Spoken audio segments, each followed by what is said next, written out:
So the email reads, is it normal to fade in and out of hyperfixations? Like, for example, sometimes I'll be hyperfixated on one thing, then sometimes just kind of leave it. And my answer to that is yes, it's perfectly normal.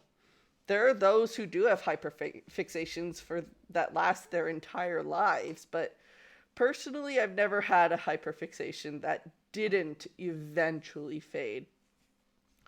Some last years, like when I was a child, I was my hyperfixation was Sailor Moon for so many years. But some last days. But for me, they always fade. Sometimes I've lost interest in hyperfixations only to regain interest in them sometime later. Usually it's something like Gargoyles, Disney's Gargoyles, which is such a magnificent show. Except the third season, which never happened. I find that this is both a good thing and a bad thing, that hyperfixations do fade.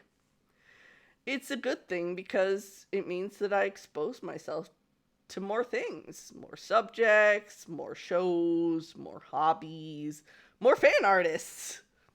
There are some fan artists who I started watching because of one hyperfixation, only to have them start making fan art of another subject, and me becoming hyperfixated on that. There's one artist I started watching for their She-Ra fan art, and then they shifted to Troll Hunters, so I watched that and became my new hyperfixation for a while. However, the bad thing with this is that when they do fade, when it does leave, I often fall into a depression until I find another hyperfixation. When I don't have a hyperfixation to lose myself in, sometimes life can just become more stressful because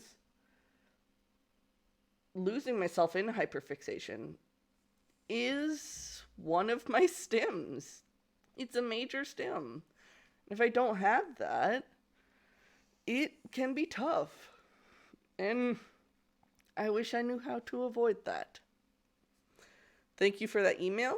And of course, if you have an email, if you want to ask me a question or ask for advice, my email is in the description.